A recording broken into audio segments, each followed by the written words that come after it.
हमारे पैसे वापस मिल सकते हैं क्या? तो आपके गांव, आपके शहर में तो कुछ भी हो सकता है। नेता को अगर कमीशन ना मिले, वो संरक्षण क्यों देगा?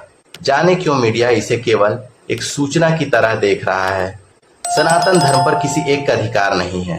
काले कारोबारियों संग घूमने फिरने और सार्वजनिक आयोजनों में उन्हें समाज सेवी, धर्म रक्षक आदि का दर्जा देने वाले नेताओं को माफ नहीं किया जा सकता।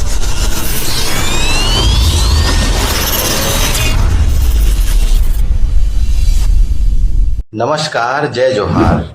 इस खारून आरती को देखिए। राजधानी रायपुर के महादेव घाट में हो रही इस आरती में वे शामिल हैं जिनका डीएनए छत्तीसगढ़िया है। यहाँ कुछ दिनों पहले सनातन धर्म के नाम पर आरती कराई जा रही थी और यह कराने वाला व्यक्ति मूलतः छत्तीसगढ़ से नहीं है, लेकिन उसने अपनी तरफ से यहाँ आरती के सारे इंतजाम किए। घाट पर लोहे के बड़े बड़े पाटे लगा दिए और आरती कराने लगा था। वहीं पास में क्यूआर कोड भी चिपका दिया था कि जिसको दान करना है ऑनलाइन ही कर दे। बात धर्म की थी। आम आगंतुकों ने सवाल नहीं किया, उल्टे वे धर्म के नाम पर उसमें शामिल हो रहे थे। दान वान भी कर अपने को पुण्य का भागी भी मान लिया होगा।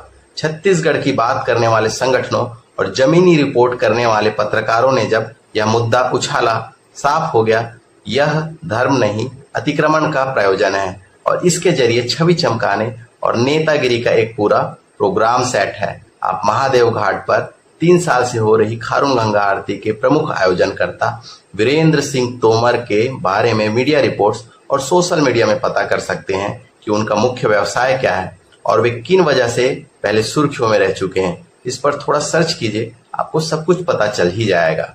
अच्छा, अब ये वीडियो इनका देखिए। कार्यक्रम को रोकने का प्रयास किया जा सकता है, लेकिन मुझे नहीं लगता कि इसको कोई रोक पाएगा। कौन वहां पे ऐसी कोई गतिविधियों में है जो हम घर बना रहे हैं? कुछ असामाजिक तत्व जो सनातन धर्म को न मानने की बात करते हैं, कहते हैं सनातन क्या है, गंगा मैया को न मानने की बात करते हैं, हमारी राष्ट्रीय भाषा को न मानने का काम करते हैं। ऐसे लोगों को हम किस तरह का विरोधी बताएं? लेकिन सनातन धर्म के कार्य के लिए कोई अगर रोकता है तो मैं तो कहता हूं कि वो सीधा सीधा वो राक्षस कुल का जन्म लिया हुआ व्यक्ति है। और हम सत्य के राह पर हैं, हम सत्य के मार्ग पर हैं, हम बिल्कुल सनातन को मानने वाले लोग हैं, सनातन धर्म को मानने वाले लोग हैं। हम निरंतर आगे बढ़ते रहेंगे। और बहुत कॉन्फिडेंस है ना उनमें। लग रहा है उन अकेले पर सनातन रक्षा की जिम्मेदारी है। वे विरोध करने वालों को राक्षस कुल का बता रहे हैं। कॉन्फिडेंस इतना जबर कि खुद बाहर से आए हैं, यानी मूलतः छत्तीसगढ़िया नहीं है, लेकिन विरोध करने वालों को जो मूलतः छत्तीसगढ़िया हैं उन्हें राक्षस कुल का बता रहे हैं। इनकी बोली, भाषा और लहजे में कहीं से भी छत्तीसगढ़ियापन झलक रहा हो तो आप बता दीजिएगा, मुझे कमेंट जरूर कीजिएगा, क्या इनकी बोली, भाषा और लहजा एक छत्तीसगढ़िया वाली है? मगर सवाल उन पर नहीं है। सवाल राज्य की उस व्यवस्था और नगर निगम की उस कार्यशैली पर है जिसमें एक मूंगफली का ठेला लगाने पर भी नेता अधिकारी बौरा जाते हैं। और यहाँ ये महोदय छत्तीसगढ़ राज्य की राजधानी के सबसे महत्वपूर्ण स्थानों में से एक पर अपने मन से सब कुछ करने लगे थे। उनके मन की मर्जी तकरीबन 3 साल तक चलती रही और अच्छे खासे लंबे विरोध के बाद प्रशासन हरकत में आया और लोहे के पाटों वगैरह को हटाया। मुझे दुख है उनके बारे में सोचकर जिन्होंने क्यूआर कोड स्कैन कर पैसे डाले होंगे और अब पूरा मामला जानकर सोच रहे होंगे हमारे पैसे वापस मिल सकते हैं क्या? हो सकता है कुछ समर्थन में भी हो कि क्या बुरा किया था, कम से कम आरती तो हो रही थी। अरे आरती ही तो किया जा रहा था। लेकिन बहुत से ऐसे भी होंगे जिन्हें मैं जागरूक कह सकता हूं और जिन्हें इस बात से मतलब नहीं रहा हो, लेकिन पूरा मामला जानने के बाद उन्होंने सोचा होगा जब परमिशन नहीं थी 3 साल तक आरती कैसे होती रही। है ना चौंकाने वाली बात? महादेव घाट पर आरती की आड़ में हुए कब्जे को प्रशासन ने नजरअंदाज कर दिया। क्यों नजरअंदाज किया होगा? क्या निगम के अधिकारी, निगम के कर्मचारी पिछले 3 साल से महादेव घाट नहीं गए होंगे? गए तो जरूर होंगे, रिपोर्ट भी बताई होगी। इसके बाद भी कार्रवाई क्यों नहीं हुई? प्रशासन जब गोरख धंधा देखकर भी आंखें बंद कर ले तो फौरन जान लीजिए कि गोरख धंधा चलाने वाले की पीठ पर किसी बड़े नेता का हाथ है। जब राजधानी के महादेव घाट में यह हो सकता है तो आपके गांव, आपके शहर में तो कुछ भी हो सकता है। छत्तीसगढ़ में बाहर से आकर वो काम करना आसान है जिसमें छत्तीसगढ़िया पारंगत नहीं है।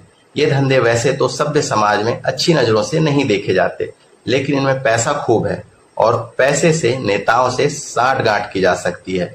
अवैध जमीन का धंधा, ब्याज का धंधा, ठेकेदारी का धंधा और सट्टे और वायदा बाजार का काला कारोबार इसमें मुख्य है।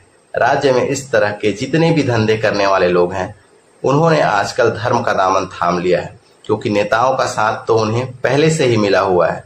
ये काले धंधे करने वाले लोग बिना राजनीतिक संरक्षण के चल भी नहीं सकते। जाहिर है इनके छोटे या बड़े काले साम्राज्य के पीछे भी बड़े बड़े नेता ही होंगे। एक आध मुद्दा अगर जनता के कोप का शिकार हो जाए तो ऐसे धंधे करने वाले लोग तो सामने आ जाते हैं, लेकिन वो नेता या वे नेता सामने नहीं आते जिनकी शरण पाकर गलत काम करने वाले लोग फलते फूलते हैं और धार्मिक भावनाओं से खेलकर अपने काले धंधों से करोड़ों कमाते हैं। धंधे से मिलने वाले करोड़ों में नेता का भी कमीशन तो होता ही होगा। नेता को अगर कमीशन ना मिले वो संरक्षण क्यों देगा? एक आम आदमी के रूप में हमारा भी बहुत बड़ा दोस्त है।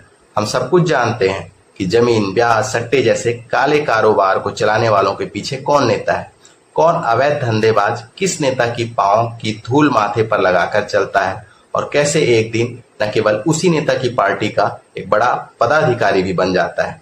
मैंने इस एपिसोड में बहुत से सवाल कर लिए। मुख्य सवाल अब आया है कि उन नेताओं के नाम क्यों सामने नहीं आते जिनकी सह पर यह सारा गोरख धंधा चलता है।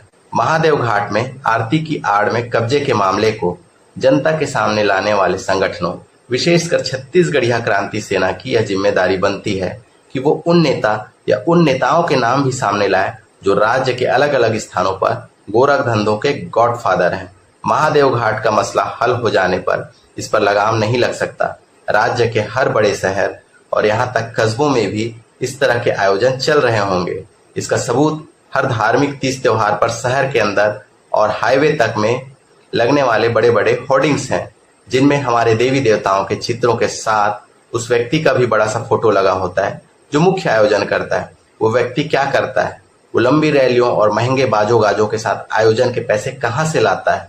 यह मूल प्रश्न इतने बड़े होर्डिंग के सामने छोटा ही रह जाता है, किसी के दिमाग में आता तक नहीं। प्रश्न तो यह भी आना चाहिए कि धार्मिक आयोजन के लिए पोस्टर बैनर लगाने की क्या जरूरत है? और चलो लगा भी दिया तो भगवानों के बराबर ही अपनी फोटो लगाने की क्या जरूरत है? अपनी फोटो भगवान के साथ लगाना भी तो अधर्म है। भगवान ने तुमको कब कहा मेरे नाम से रैली निकालो, प्रसाद बांटो और नेताओं को बुलाकर अपनी प्रशंसा करवाओ? वैसे इतने बड़े बड़े होर्डिंग्स का किराया भी लाखों में आता होगा।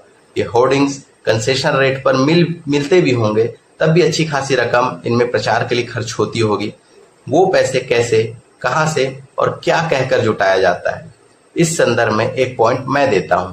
महादेव घाट पर QR कोड वाली आरती केवल भाजपा के नगर निगम पर काबिज होने के बाद नहीं हो रही थी। भाजपा को तो रायपुर शहर की सत्ता अभी अभी मिली है। इससे पहले राजधानी की शहर सरकार कांग्रेस के हवाले थी। महापौर एजाज ढेबर थे। उनके महादेव घाट जाकर पूजा पाठ में सहभागी होने की बहुत सी तस्वीरें और वीडियो आपने देखी होंगी। कांग्रेस की निगम सरकार के दौरान ही यह आरती शुरू हुई थी। एजाज ढेबर को किसने रोका था? क्या यह सब जानकर उन्होंने एक्शन सिर्फ इसलिए नहीं लिया क्योंकि वे मुस्लिम हैं, और अगर वे महादेव घाट पर अवैध कब्जे पर कार्रवाई करवाते, बात हिंदू मुस्लिम की आ जाती? मुझे नहीं लगता यह एंगल होगा, यह तो मेरी सोच से बना एंगल है। क्या एजाज ढेबर को नहीं पता रहा होगा कि महादेव घाट पर लोहे के पट्टे फिट कराकर कौन नेता किसे फिट कर रहा है? एजाज ढेबर मेयर रहते हुए क्यों चुप रहे? क्या वे भी अपनी राजनीति देख रहे थे? निगम के इस जोन की देखरेख करने वाले अधिकारियों और कर्मचारियों पर भी कार्रवाई होने चाहिए। यदि किसी प्रकार के राजनीतिक संरक्षण उन्हें नहीं था तो उन्होंने यह सब कैसे होने दिया? किसी ने कहा नहीं था कि यह सब जो हो रहा है होने दो क्योंकि यह धर्म का काम है, और अगर किसी ने कहा था कि जो चल रहा है चलने दो, रोकना मत, तो ये अधिकारी कर्मचारी बताएं यह उनसे किसने कहा था? आरती की परमिशन किससे ली गई थी और किस आधार पर दी गई थी? यह जानना तो लोकतांत्रिक प्रक्रिया के तहत जनता का अधिकार है। इस संदर्भ में मीडिया को निगम से सवाल करने चाहिए। जाने क्यों मीडिया इसे केवल एक सूचना की तरह देख रहा है, इस पूरे मामले की पड़ताल नहीं कर रहा। अनिवार्य प्रश्नों के जवाब मिल जाएंगे, तभी दूध का दूध और पानी का पानी इसी से होगा। निगम के अधिकार क्षेत्र में किसी भी तरह का आयोजन पर पैसे भी एकत्र करना भी तो अवैध की श्रेणी में आता होगा। महादेव घाट में 3 साल तक हुई आरती में जाने कितने रुपए एकत्र हुए होंगे।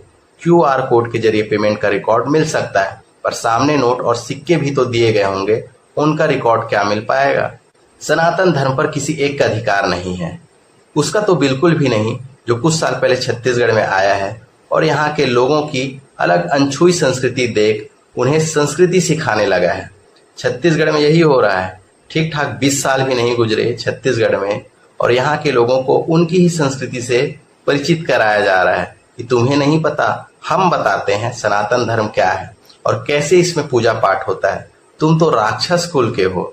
अगर छत्तीसगढ़िया राक्षस है तो ये कैसे देवता हुए और इन्हें देवता बनाया किसने, यह भी जरा ये बता दें तो इनकी कृपा हो जाएगी।